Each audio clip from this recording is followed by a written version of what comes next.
Si vous n'avez jamais vu de zélotes dans l'évangile, parce que le véritable zélote, ce n'est pas notre frère Serge. Moi, je suis un premier zélote. Parce que j'ai donné la définition de ces zélotes-là. Nous sommes des hommes qu'on a déjà tués depuis longtemps. Un cadavre qui marche.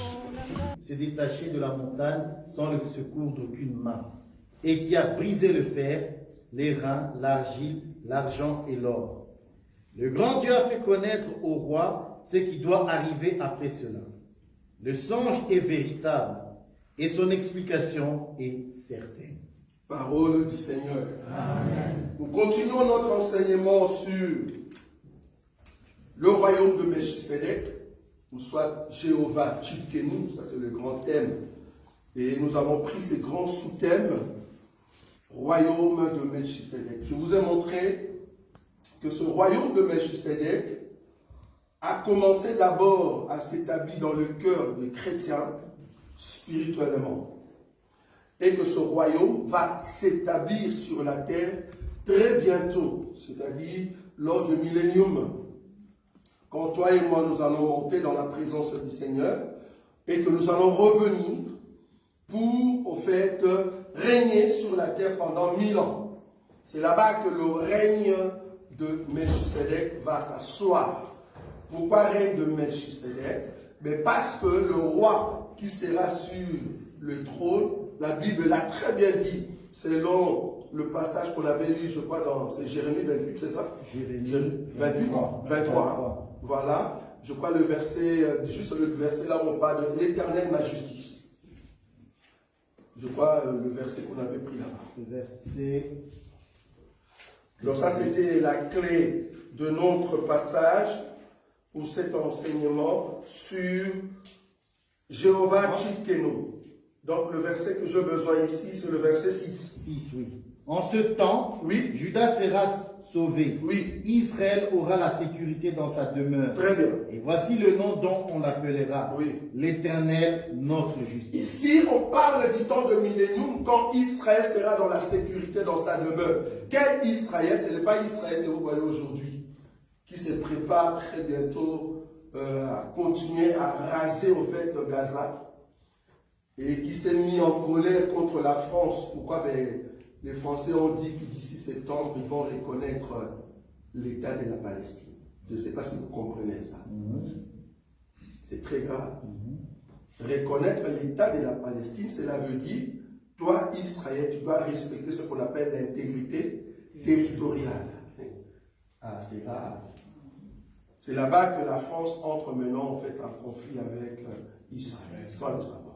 Et directement, il entre aussi en conflit avec les États-Unis, parce que les États-Unis ne veulent pas. Vous comprenez comment est-ce que l'Europe, avec ses conflits, eux, on ne sait jamais, mais pour Poutine, il est content quand il voit ça. Mais bon, que Dieu nous aide. Et puis là, je n'ai pas compris, les États-Unis ont envoyé ces 2 sous-marins marines pour, avec quelle arme? Arme nucléaire.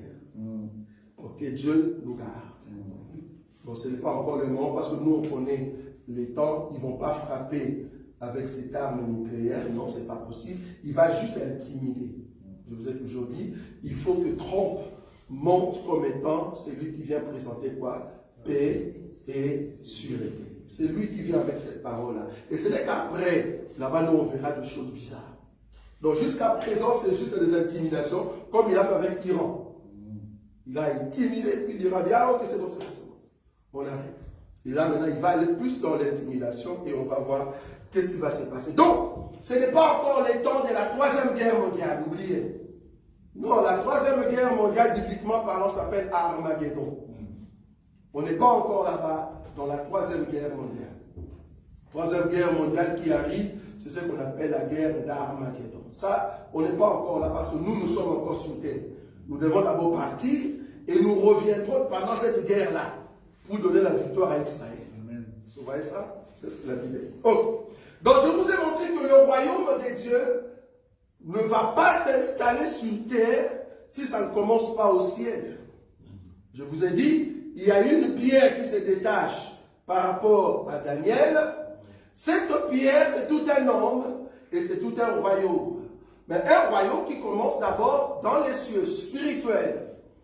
Un royaume qui commence à gagner du terrain où? Dans le ciel. Quand on parle d'un royaume, on doit parler de son roi. Le roi en question, je vous ai dit, c'est au fait le Dieu qui va prendre un corps, mais dans les lieux célestes. C'est-à-dire le corps que nous verrons au ciel, c'est le corps que la parole s'est créée pour être appelé Dieu. C'est ce que je vous ai dit. Donc, Dieu, c'est au fait le corps que la parole de l'éternité a créé pour que toute entité céleste, toute armée des cieux puisse voir un corps. Vous voyez ça? Parce qu'en réalité, la parole, personne ne peut le toucher. Vous voyez ça? Donc, du coup, Dieu, c'est lui le roi, c'est lui le Seigneur dans les cieux, c'est le Christ. Ne souffrez pas ici. C'est le Christ, mais dans les cieux. Ok. Ce royaume a commencé d'abord par lui-même. Un royaume qui était puissant par lui-même. Et qu'est-ce qu'il a fait? Lui-même, il est devenu ange de l'Éternel. Donc, il s'est fait d'abord ange avant de créer les anges. Et ce n'est qu'après, il a commencé à créer les anges.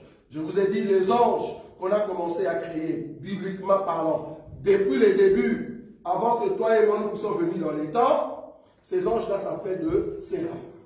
Donc, on comprend que les séraphins, au départ, je bien dit au départ, c'était des anges qui étaient vraiment tout autour de Dieu. Jusqu'aujourd'hui, en tout cas par rapport à notre temps, c'est encore les séraphins. Parce que très bientôt, les séraphins vont abandonner, en fait, vont laisser la place à la femme. Parce que la femme doit venir. Vous voyez ça? Quand la femme sera là, c'est la femme qui sera maintenant près de son mari. Ok. Donc, il y a d'abord le séraphin. Après le séraphin, je vous ai montré le chérubin. C'est qui le chérubin? Ben, le chérubin, donc 4 ailes, parce que le séraphin en a 6. Le chérubin en a 4. Et je vous ai montré les 4 faces de chérubin, parce que là, nous montons au ciel, parce que vous devez comprendre le royaume au ciel. Le chérubin, ils ont 4 faces, et je vous ai montré la révélation de ces 4 faces. Allez voir plutôt l'enseignement 9 de la fois passée. Aujourd'hui, je vais prendre encore un autre rang des anges. Remarquez que chaque mouvement, c'est par rapport à la présence de Dieu. Le trône de Dieu, après le trône de Dieu, il y a séraphin. Après séraphin, il y a chérubin. Après chérubin, et ainsi de suite, jusqu'à ce qu'on va arriver vers le dernier ange. Ce n'est pas tout ange qui est tout près de Dieu. Ah non. Ce n'est pas tout ange qui est tout près de Dieu. Les anges qui sont tout près de Dieu, on les appelle les séraphins. Et après, c'est le chérubin. Et je vous ai dit que Satan était dans le deuxième rang. Même pas premier. Deuxième. Parce que lui aussi, il était un chérubin. On l'appelle chérubin protecteur. On est d'accord. Donc, après le chérubin, je vais prendre aujourd'hui 3e rang, bibliquement parlant. Je souligne ici. Bibliquement parlant, 3e rang, c'est-à-dire les anges qu'on voit après le chérubin, c'est en fait les archanges. Qui sont les archanges? Quand on dit ange, c'est-à-dire supérieur à, supérieur aux anges. En d'autres termes, chef des anges. Et parmi les chefs des anges, en tout cas bibliquement, on nous a présenté 2. Nous avons Michael et Gabriel. Ce sont eux de responsables de rang angélique. Ils viennent au fait en dessous des chérubins. Ce sont des messagers. Il y a un qui est un ange protecteur, on va voir dans les Écritures, et l'autre est un ange annonciateur. À chaque fois qu'il y a un message, c'est lui qui annonce, c'est lui qui envoie. Je vais prendre une écriture. Je suis dans le livre de Daniel. Je commence là-bas. Daniel chapitre 10. Daniel chapitre 10. Pourquoi on va apprendre ces choses? Je vais vous donner cet enseignement pour que, bien que tu es sur la terre, que tu comprennes la valeur que tu as par rapport aux anges, même par rapport aux séraphins. On arrive. Archange. Daniel chapitre 10, frère Boïka. Prends le verset 13. Donne-moi le verset 13 et le verset 21. Le chef du royaume de Perse m'a résisté 21 jours. Et voici, Michael, l'un des principaux chefs, est venu à mon secours. Et je suis demeuré là, auprès des rois de Perse. Oui, ça c'est Gabriel qui parle. Il parle à qui? Il parle à Daniel. On est d'accord? Oui, on continue. Verset 23. Oui. 21. 21. Mais je veux te faire connaître ce qui est écrit dans le livre de la vérité. Personne ne m'aide contre cela. Personne ne m'aide, oui. Excepté Michael, votre chef. Ici, Gabriel présente Michael comme étant le chef de l'armée, un protecteur.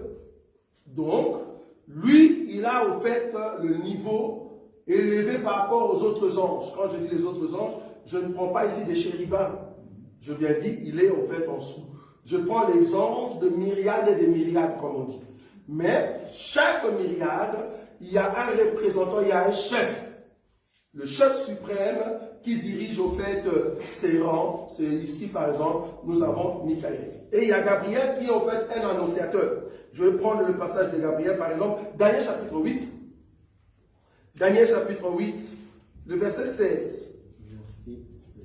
Oui. Et j'ai entendu la voix d'un homme au milieu de l'Ulaï. Oui. Il cria et dit, Gabriel, explique-lui la vision. Et il vint alors près du lieu où j'étais. Et à son approche, je fus effrayé et je tombais sur ma face. Il me dit, sois attentif, fils de l'homme, car la vision concerne un temps qui sera la fin. Ici, Gabriel, parce que s'il faut prendre son nom, c'est Dieu qui l'a envoyé, Gabriel vient annoncer quelque chose, comme la Bible le dit, que la chose que je vais t'annoncer, c'est vers la fin. Vers la fin, en d'autres termes, vers le 2025, et puis ainsi de suite. Parce que nous ne sommes pas encore à la fin, on est d'accord. On a dit, ce que je vais annoncer à Daniel, ça sera quelque chose qui vient vers la fin. Je ne sais pas si vous savez quand est-ce que Daniel a vécu. Daniel est venu après les David, après les Salomon. C'est au temps de la déportation, au temps de rois, sur Cyrus, et ainsi de suite. Fallait attendre plus de 400 ans pour que Jésus-Christ vienne. Je viens dire plus de 400 ans pour que Jésus-Christ vienne. Et quand Jésus-Christ est venu jusqu'à aujourd'hui, ça fait 2025. Donc s'il faut rajouter le 400 ans ou plus de 400 ans, c'est que l'ange a annoncé ici, ce sont des choses qui vont arriver quand? Après 2500. Nous sommes d'accord ou pas? Oui. C'est ce que l'ange a dit à Daniel, c'est ce qui va arriver dans dans plus de 2500 ans. Ok. La question c'est de savoir, les anges, ils ont quel âge? Si l'ange en question ici, c'est Gabriel, on est d'accord que le même Gabriel, c'est lui qui est venu auprès de Marie, oui, non? C'est Gabriel, non? C'est Gabriel. Mais les anges, ils ont quel âge? Les anges n'ont pas d'âge. Les anges n'ont pas d'âge. Leur âge ou leur fin est déterminé par Dieu. Remarquez que Adam, quand il a péché, Dieu a dit, je vais fermer la voie qui mène où? Vers l'arbre de vie. Il a fermé ça comment? Il a pris 2 chérubins. Il les a mis pour barrer la route qui mène à l'arbre de vie. Bon, les chérubins, ils ont quel âge? Parce que du temps d'Adam jusqu'à aujourd'hui, nous sommes dans plus de 6000 ans. Et le même chérubin existe encore. Vous comprenez que l'ange n'a pas d'âge. Pourquoi je vous amène là-bas? Je vais te montrer ton âge spirituellement. En réalité, tu n'as pas 30 ans. En réalité, tu n'as pas 50 ans. En réalité, tu n'as pas plus de 80 ans comme ma maman. Tu n'as pas 80 ans. En réalité, tu es éternel. Amen. En réalité, tu es éternel. Pourquoi? Tu viens de l'éternité, tu entres dans les temps. dans un corps éphémère, un corps qui va passer, mais cela ne veut pas dire que tu dois t'adapter à ces corps-là. Non. Parce que le fait que tu t'adaptes à ces corps, tu vas rester ici, frère. Tu vas rester ici, sous la terre. Mais si tu comprends qui tu es dans les corps, là c'est puissant. Donc, un ange comme chérubin, plus de 6000 ans jusqu'aujourd'hui, ils existent. Et je me encore te dire, même quand Jésus-Christ viendra, ils seront toujours là. Mais ils ont quel âge? Et plus grave encore, l'ange dit, ce que je vais t'annoncer, c'est quelque chose qui va venir vers la fin, en 2025. Il n'a pas dit 2025 ici. Posons-nous la question. Donc l'ange, étant serviteur de Dieu, Dieu l'a projeté en 2025. À combien plus forte raison, toi, Dieu ne peut pas te projeter dans l'éternité. Je ne sais pas si vous voyez là où je viens, mais je comprends que vous n'êtes pas encore là. Okay. Remarquez que les archanges, il y a Michael et il y a Gabriel. Ok, ce sont les chefs. Mais après ces rangs ici d'archanges, nous avons aussi les anges simples. Il y a aussi des anges simples. Quand tu le vois, tu vois la lumière. Tu vois la lumière. Un ange simple. Je vous ai dit, il y a le trône, il y a le séraphin, il y a le chérubin. J'ai donné les archanges et les anges simples. On est d'accord? Les anges simples, par exemple, dans Luc, je peux prendre ça, Luc chapitre 2, le verset 8 jusqu'à 13. Il y a eu d'abord un chef qui est venu et qui parle, et les autres anges sont venus après. Luc 2, 8 à 23, à 13, pardon. Il y avait dans cette même contrée des bergers qui paissaient dans le champ, des veilles de la nuit pour garder leur troupeau. Et voici, un ange du Seigneur leur apparut, et la gloire du Seigneur resplendit autour d'eux. Ils furent saisis d'une grande frayeur. Mais l'ange leur dit, ne craignez point, car je vous annonce une bonne nouvelle, qui sera pour tout le peuple le sujet d'une grande joie. C'est aujourd'hui dans la ville de David, il vous est né un sauveur, qui est le Christ, le Seigneur. Et voici à quel signe vous le reconnaîtrez. Vous trouverez un enfant emmailloté et couché dans une crèche. Et soudain, il se joignit à l'ange une multitude de l'armée céleste, louant Dieu et disant, gloire à Dieu dans les lieux très hauts, et paix sur la terre parmi les hommes qu'il a agréés. La multitude des anges ici sont des anges normaux. C'est-à-dire des anges, ici par rapport à la Bible, qui n'ont pas de poste. Ils sont comme de soldats, de simples messagers, mais qui sont dirigés par un archange. Un ange qui est le chef des rangs. Et au-dessus des archanges, il y a de chérubins, bibliquement parlant. Et au-dessus des chérubins, il y a de séraphins. En tout cas, par rapport à la lignée qu'on nous a présentée. Ok. À part ces anges, remarquez que la multitude des anges, c'est au fait le dernier niveau dans la lignée angélique. Les anges ici, qui viennent chanter ensemble avec un chef d'ange. Ils sont venus, ils sont dans les derniers rangs de la lignée quoi? Angélique. Okay. Dieu a doté ces anges-là de la puissance de sorte que Satan ne puisse pas les vaincre. Ils sont au dernier niveau. Mais Satan, parce qu'il a désobéi, lui qui était chérubin, mais Dieu a permis que les derniers rangs des anges puissent être puissants par rapport à Satan. Vous imaginez? Ça, c'est ça, d'abord les anges normaux. Je veux ici expliquer encore ce qu'on appelle anges déchus. Qui sont les anges déchus? Quand tu entends le terme ange déchu, cela veut dire c'était des anges qui étaient au service de Dieu, mais ils se sont rébellés par rapport à la voix de Satan. Et c'est comme ça que Satan a ramené au fait un nombre dans son désobéissance.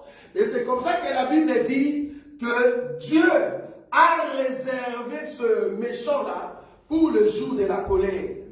Je prends une écriture. Je suis dans Colossiens. C'est ça, hein? Oui. Colossiens. Je prends Colossiens.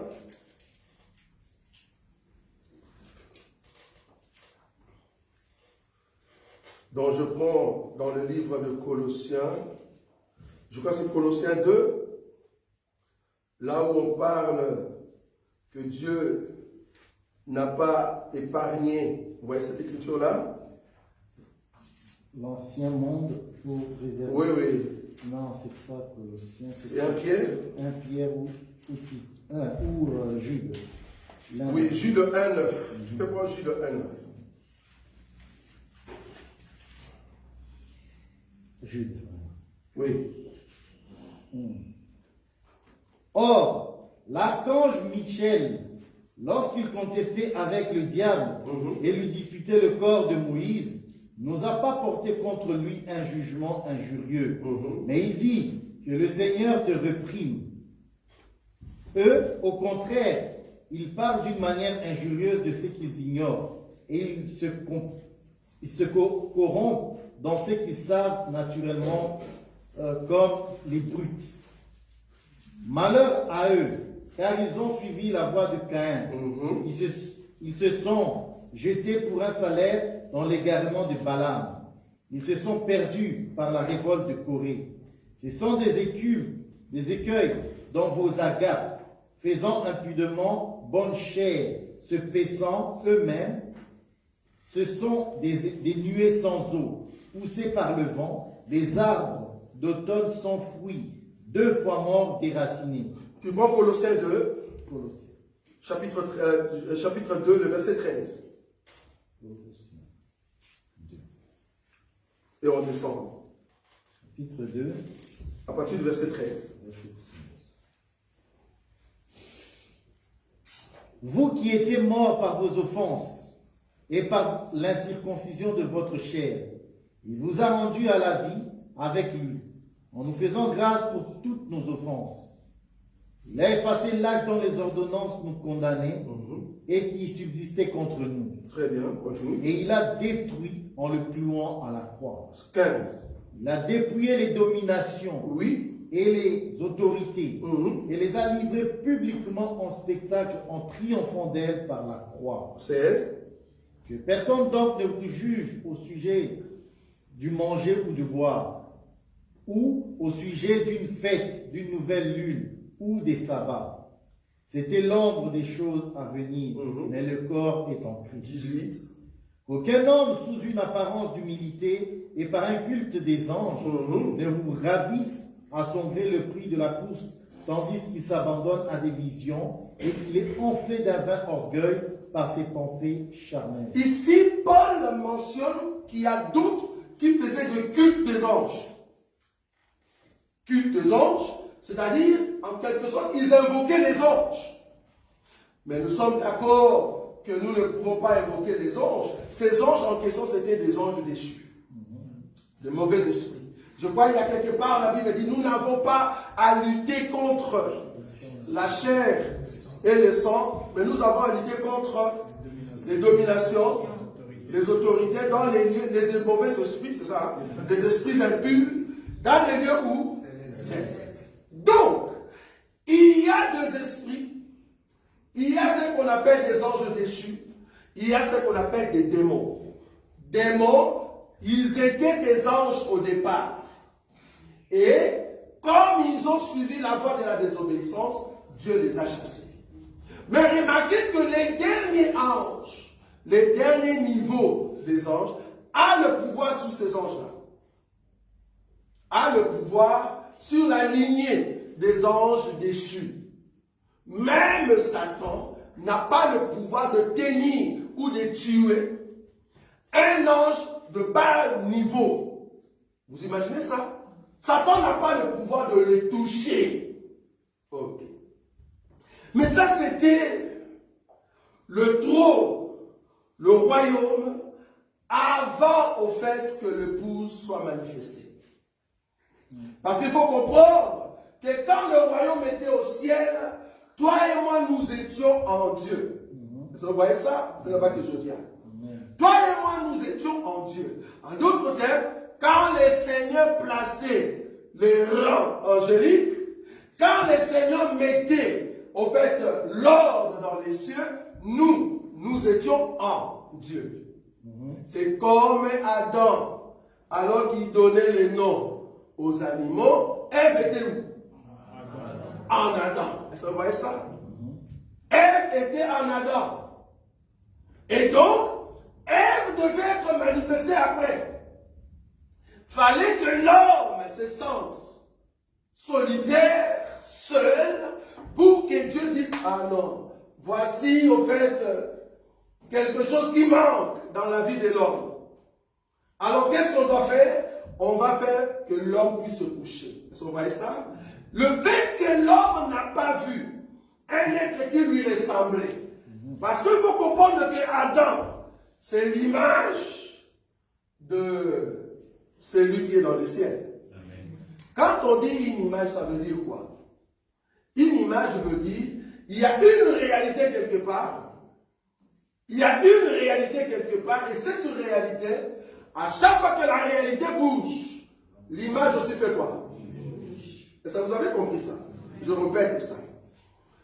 Une image, c'est quoi? Une image veut dire, il y a une réalité quelque part. C'est comme je suis là, remarquez. Il y a ma main qui bouge, il y a mon image aussi qui bouge. Je ne sais pas si vous voyez. Tous les mouvements que je fais, que la réalité réalise, mais il y a aussi mon image le fait. Donc, Adam, qui est l'image de Christ, qui donne les noms et qui est le chef, au fait, du jardin, c'est au fait le Christ, le roi dans le ciel, qui dirige les cieux. Amen. Qui dirige les cieux. Amener les animaux vers Adam pour qu'il donne les noms, c'est donner le pouvoir à Christ en fait qui dirige les cieux et donner les noms à tous les anges. Maintenant, il faut que le Seigneur se sente solitaire à un moment. C'est là-bas qu'il doit se coucher. Or, Adam qui se couche pour que Ève sorte, c'est le roi qui prend la chair dans la faiblesse pour mourir. C'est ce que nous avons toujours dit. C'est le roi qui vient pour mourir, afin de manifester qui? L'Église. De manifester Ève. Vous voyez ça? C'est comme ça que Ève doit être manifestée. Pourquoi? Pour que Adam dirige les jardins avec Ève. Amen. Je répète ça. Pour que Adam dirige les jardins avec qui? Avec Ève. Remarquez que ici, dans Ézéchiel, chapitre, je crois, 2, on va rentrer là-bas. On a déjà vu ça plusieurs fois. Ézéchiel. Je vais vous montrer le royaume ici et le royaume dans l'Apocalypse. C'est différent. Ézéchiel, dans chapitre 1er. Ézéchiel, chapitre 1er. Ézéchiel, chapitre 1er. On va commencer à sauter. Hein. Prends le verset 4 déjà. Je regardais, et voici, il vient du septentrion un vent impétueux. Oui. Une grosse nuée, oui. Une gerbe de feu qui répandait de tous côtés une lumière éclatante. Très bien. Au centre de laquelle brillait comme de l'airain poli sortant du milieu du feu. Très bien. Au centre encore apparaissaient 4 animaux dont l'aspect avait une ressemblance humaine. Très bien. Chacun d'eux avait 4 faces. Oui. Et chacun avait 4 ailes. Oui. Leurs pieds étaient droits et la plante de leurs pieds était comme celle du pied d'un veau. Il étincelait comme de l'airain poli. Il avait des mains d'homme sous les ailes à leurs 4 côtés. Et tous les 4 avaient leurs faces et leurs ailes. Leurs ailes étaient jointes l'une à l'autre. Ils ne tournaient point en marchant, mais chacun marchait droit devant soi. Prends le verset 15. Je regardais ces animaux, et voici, il y avait une roue sur la terre près des animaux, devant leurs 4 faces. À leur aspect et à leur structure, ces roues semblaient être en chrysolite. Et toutes les 4 avaient les mêmes formes. Leur aspect, leur structure étaient telles que chaque roue paraissait entre au milieu d'une autre roue. En cheminant, elles allaient de leurs 4 côtés. Elles ne se tournaient point dans leur marche. Ici, nous voyons la représentation au fait du trône. C'est Ézéchiel qui voit ça.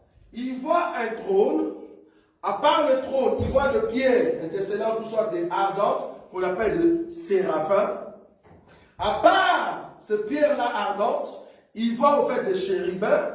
À part les chérubins, il dit que les chérubins sont montés ou sont à côté de roues. Et ces roues-là, ce sont ces roues qui possédaient l'esprit des chérubins, comme Ézéchiel l'explique. Et ainsi de suite, ça descend.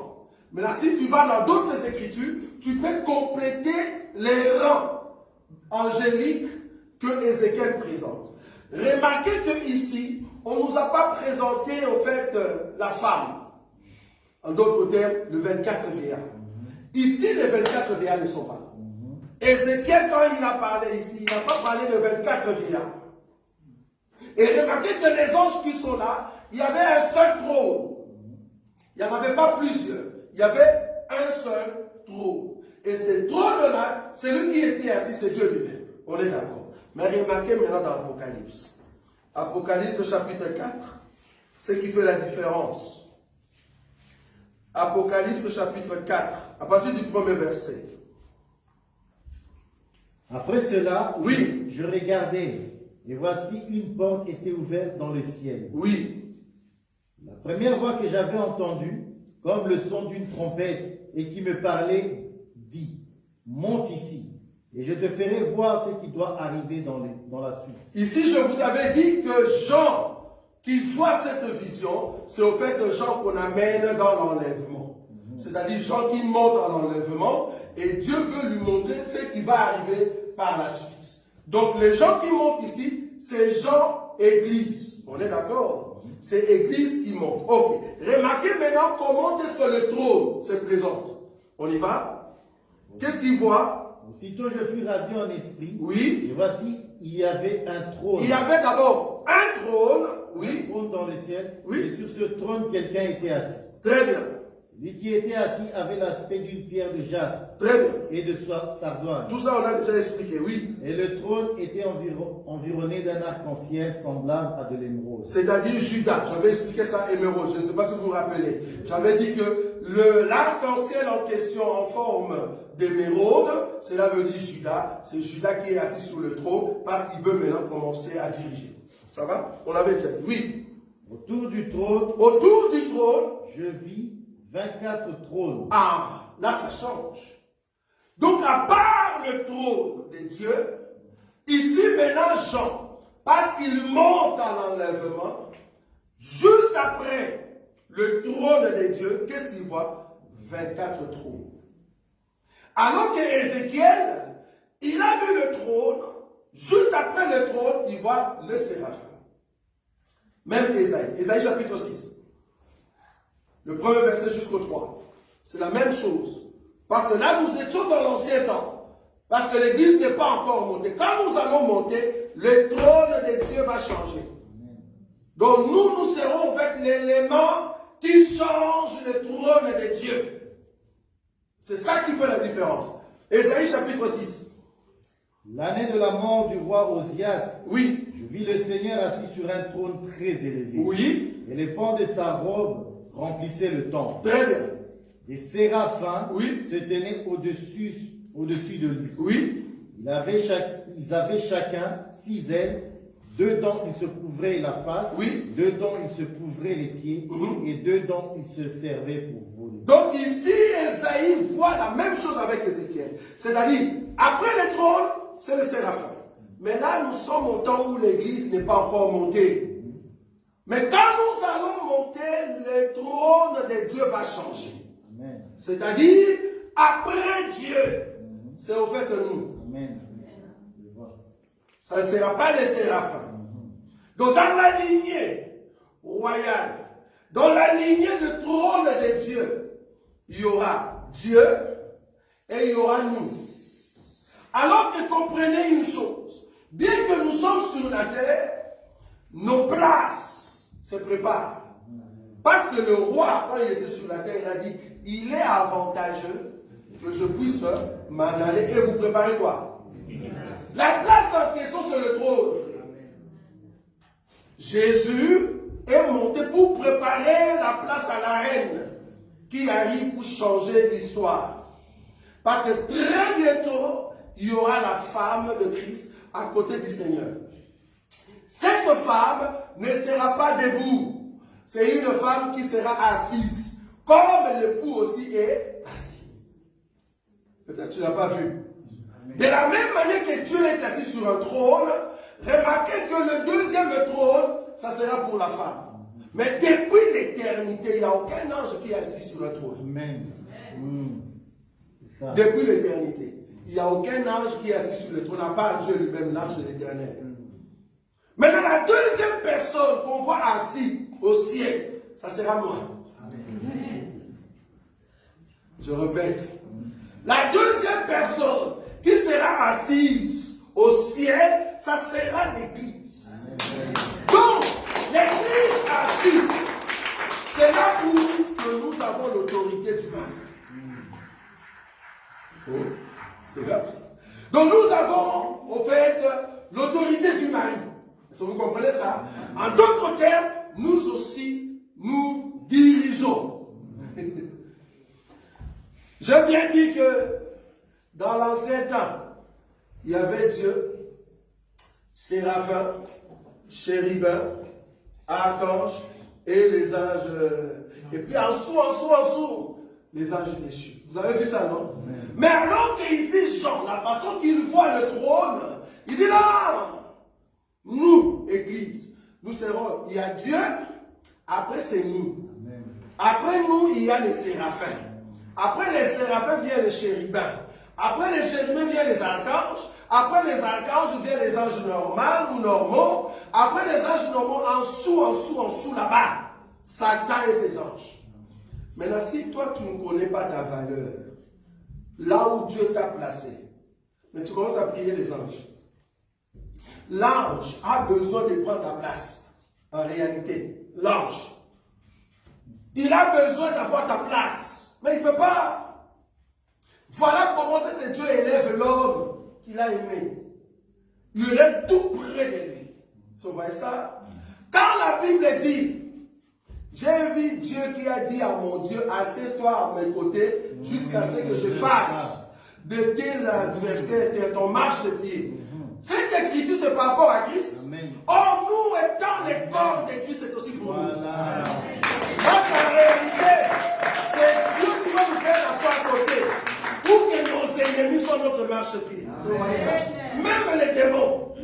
Je m'aurais te dit, les anges admirent ta position. Les anges. Parce que tu as une position très élevée, frère. Mais le problème est que tu penses avoir 30 ans. C'est comme ça que tu te dis, j'ai 30 ans. Je vais sortir les matins.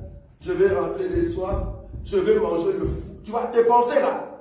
Ça, c'est dans les cours. Sors dans ces pensées. Rentre dans l'éternité. Tu vas comprendre que tu es éternel. Amen. Et que le fait que tu étais en Dieu et que Dieu t'a manifesté, il veut que tu sois maintenant visible. C'est pour cela la Bible dit les mystères cachés de tous les temps. Qui est Christ? En réalité, parce que Christ a manifesté un peuple qui n'était pas dans le royaume, mais qui vont monter dans le royaume. Vous imaginez les anges, comment ils vont nous regarder? Vous imaginez les anges, quand ils verront la gloire de cette femme. Une femme que Christ a lavée. Bon, quand je dis femme ici, ne vois pas femme physique. Quand je dis femme, ça veut dire un peuple soumis à Dieu. Ça va? Ne souffrez pas, ne pense pas que ça serait vraiment une femme au ciel. Ah, c'est l'entrée de la dame. Non, non, non. Rien à voir. Quand on dit femme, l'expression veut dire peuple soumis à Dieu. Ça va? C'est-à-dire le peuple qui va monter dans la présence du Seigneur. Ce peuple-là a la valeur plus que le séraphin. Imagine que le séraphin est plus puissant que le chérubin. Mais nous serons au-dessus des séraphins. Maintenant, à combien plus forte raison, un sorcier. Comment tu peux te rabaisser jusqu'à ce niveau d'un sorcier? Si tu ne sais pas, j'aimerais te donner ici la lignée démoniaque, si je peux l'appeler ainsi, de Satan. Il y a d'abord Lucifer. À part Lucifer, il y a ce qu'on appelle les dominations. À part les dominations, il y a ce qu'on appelle les... Non, il y a d'abord Lucifer. Après Lucifer, il y a ce qu'on appelle des trônes. À part des trônes, il y a ce qu'on appelle des dominations. À part des dominations, il y a ce qu'on appelle des autorités. À part les autorités, il y a maintenant des démons. Tu vois les démons qu'on appelle démons. Après ces démons, les sorciers vraiment en bas. En bas de l'échelle. Maintenant, toi, étant un enfant de Dieu, tu n'as même pas les niveaux au fait d'un ange simple dans le ciel. Un ange simple craint quand il te voit. L'ange simple. Que Satan craint. Mais l'ange simple craint quand il te voit. C'est comme si tu es Goliath et puis on te présente un cafard, tu as peur. C'est vraiment ça. Même pas un cafard. Cafard, c'est encore grand. Fourmi. Alors fourmi. Donc, on te présente vraiment une fourmi et puis tu as peur. Pourquoi? C'est parce que tu es dans les temps. En réalité, un enfant de Dieu n'est pas en 2025, frère. Un enfant de Dieu véritable. Nous sommes déjà en l'an 2080, je ne sais pas, 80 ou 500. Pourquoi? Parce que nos pensées ne peuvent pas rester dans le présent. Nous devons voir ce qui est devant. La couronne. La couronne, c'est tout ce qui entre dans la présence de Dieu. Remarquez que l'ange qui a dit à Daniel que ces choses ici ne concernent pas ton temps, c'est un temps vers la face, c'est-à-dire vers 2025 et ainsi de suite. Or, vouloir ou pas, Daniel, dans ses pensées, quand on lui a expliqué, il ne savait pas que ça va aller jusqu'à 2025. C'est normal parce qu'il est dans les corps. C'est normal parce qu'il est dans les corps. Mais tous ceux qui ont l'esprit de Dieu, Dieu va toujours vous ramener dans le futur. Si tu comprends ce que tu es dans le futur, tu vas comprendre que le corps que tu as maintenant, ça t'aide juste à te former. C'est pour cela, bénis Dieu pour tout ce qui t'arrive. Parce que c'est une formation. Amen. Parce que tu ne peux pas entrer au ciel sans la formation. Amen. Tu dois être formé, frère. Tu dois savoir comment on marche dans la cour royale. Dans la cour royale, dans notre royaume, c'est un royaume des patients. Un royaume de ceux qui ont la maîtrise de soi. Un royaume de ceux qui ont la paix du cœur. Un royaume de ceux qui pardonnent. Un royaume de ceux qui persévèrent. Un royaume de ceux qui sont purs, sanctifiés. Tout ça, tu dois apprendre. Tu ne peux pas aller au ciel sans pour autant apprendre cela. Remarquez. Notre royaume, c'est l'autruche. Vous voyez l'autruche? Oui. Dans le livre de Job. Oui. On nous a dit que l'autruche, quand il met ses enfants, il prend ses enfants, il les place tout près de la terre. Il laisse les œufs, hein? Il laisse les œufs tout près de la terre. Et qu'est-ce qu'il fait? Il part. Mais tellement qu'il a, comment on dit, un long cou, il regarde de loin ses œufs. Il sait très bien qu'un pied peut écraser les œufs, mais il est là. Et la Bible dit, dès qu'il y a un mouvement, l'Autriche court plus que le cheval.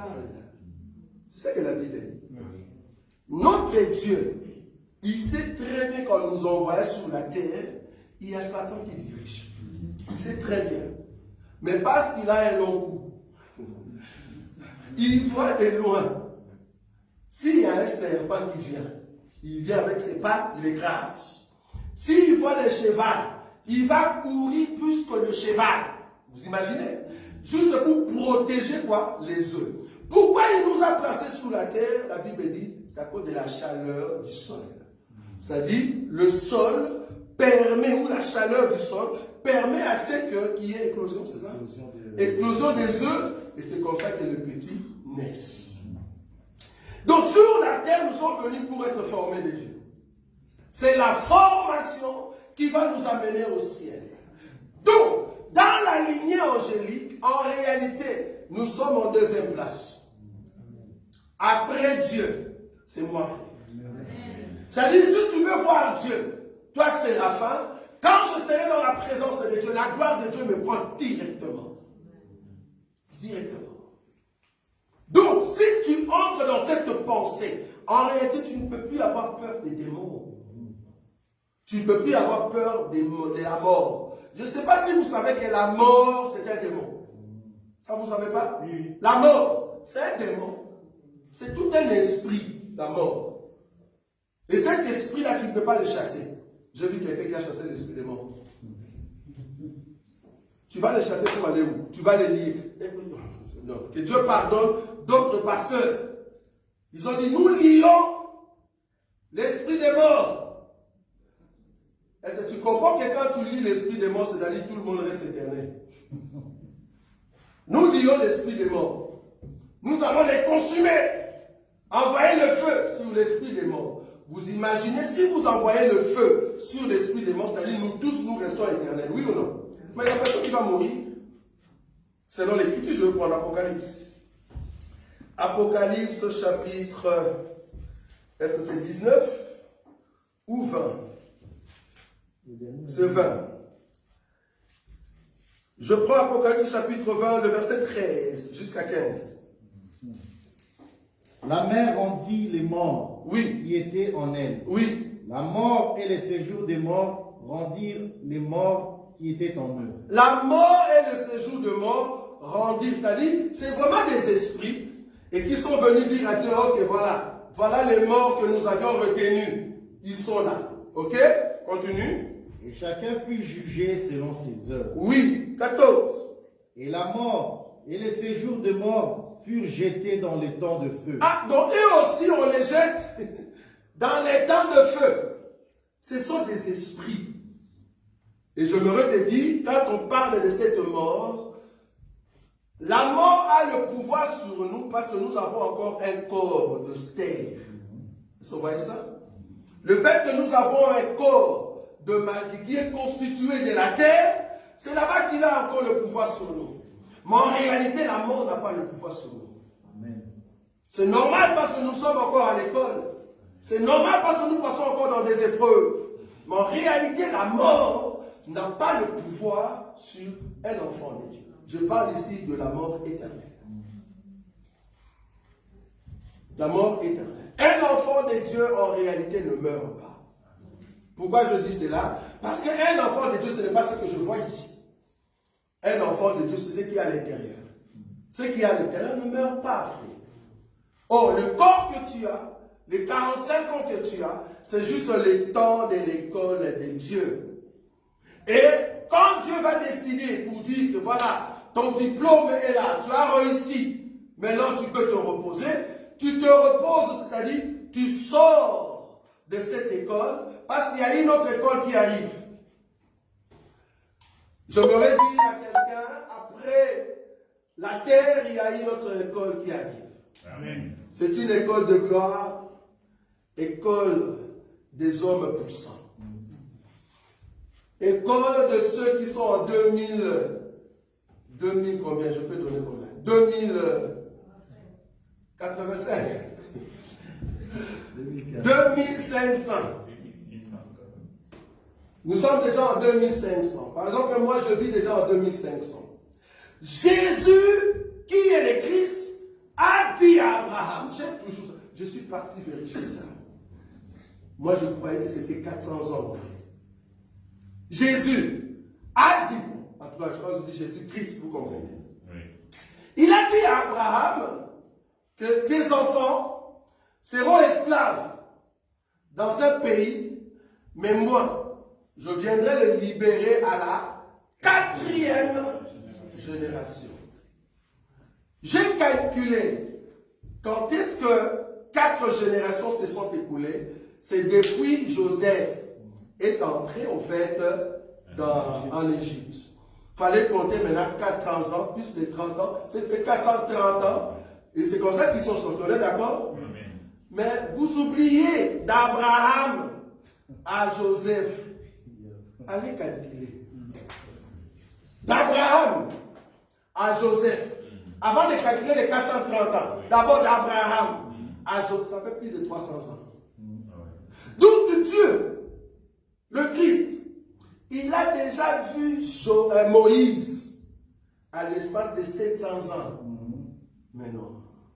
Frère, entrons dans le futur. Amen. Parce que si tu es dans le futur, c'est là-bas que tu comprends qui tu es. C'est parce que tu es encore dans le présent, frère. C'est normal, tu as besoin d'acheter une maison, je comprends.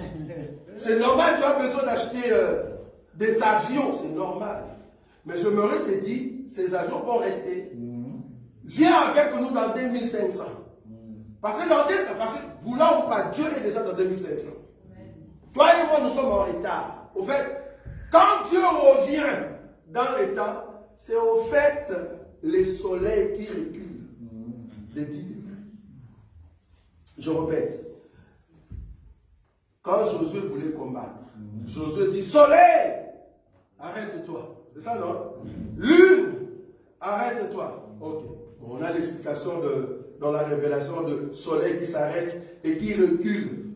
Non, le soleil qui s'arrête à reculer, c'était par rapport à Ézéchias. Merci beaucoup. Merci. Par rapport à la mort d'Ézéchias, Ézéchias qui pleurait, alors on a envoyé Esaïe pour dire, dis à Ézéchias, il va mourir. Et puis quand le prophète a dit cela, en sortant, il n'est même pas arrivé à la porte.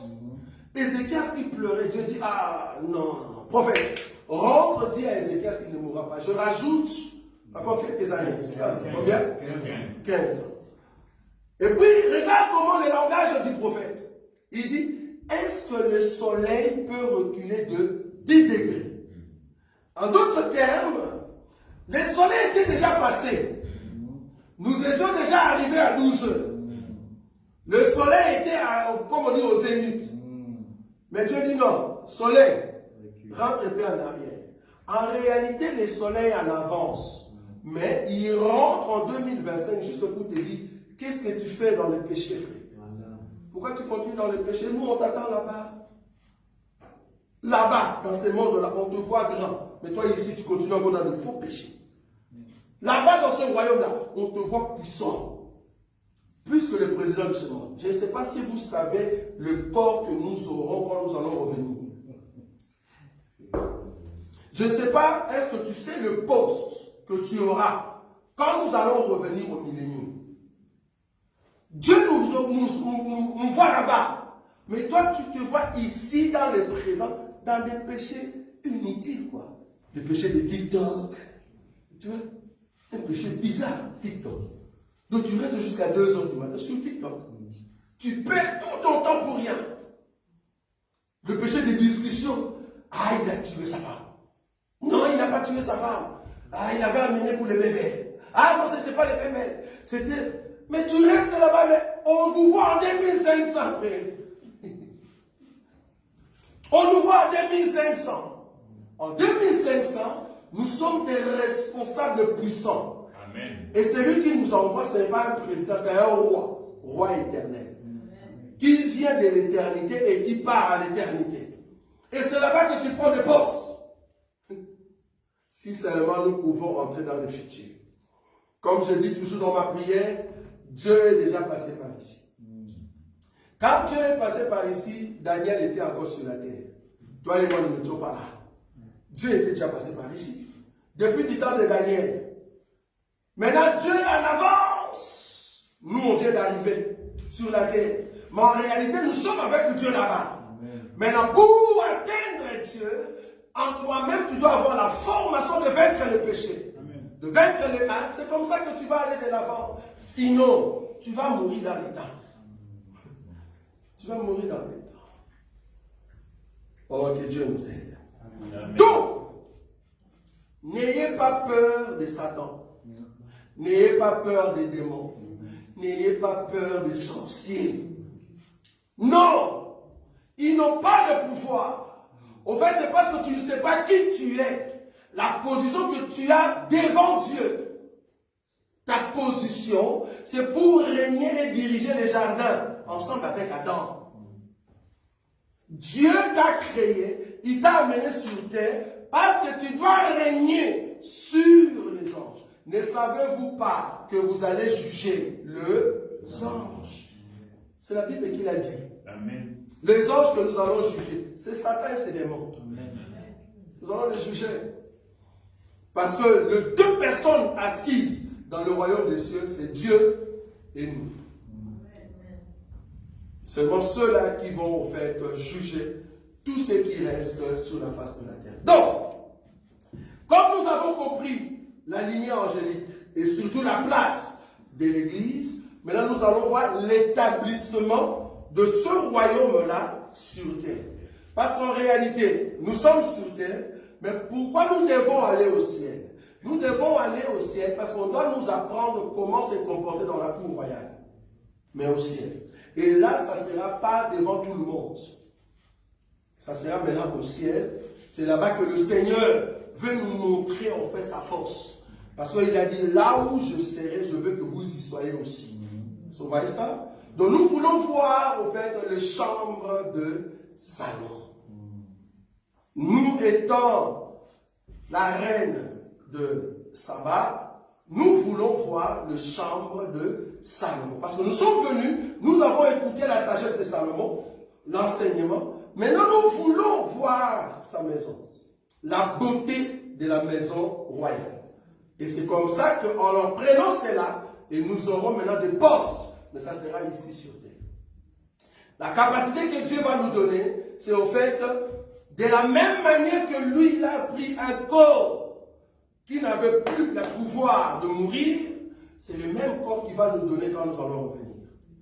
Et chacun de nous portera un corps qui ne mourra plus. La mort, la maladie n'aura plus le pouvoir. Okay. C'est là-bas que je veux prouver dans les Écritures qu'à part toi qui viens du ciel, les autres ne forment pas un royaume des sacrificateurs. Je répète ça. Nous aurons, au fait, dans le royaume sur terre, quand nous allons revenir, il y aura royaume de sacrificateurs. Ça, c'est un autre groupe.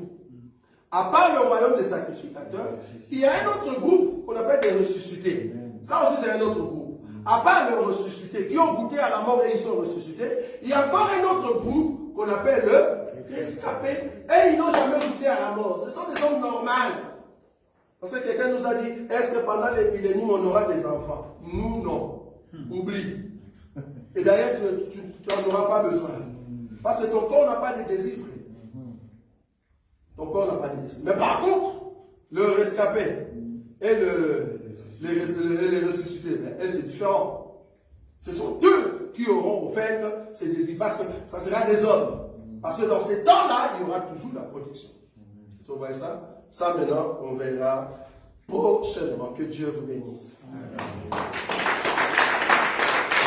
Nazakomata ngai, nazakomata ngai, nga nazakomata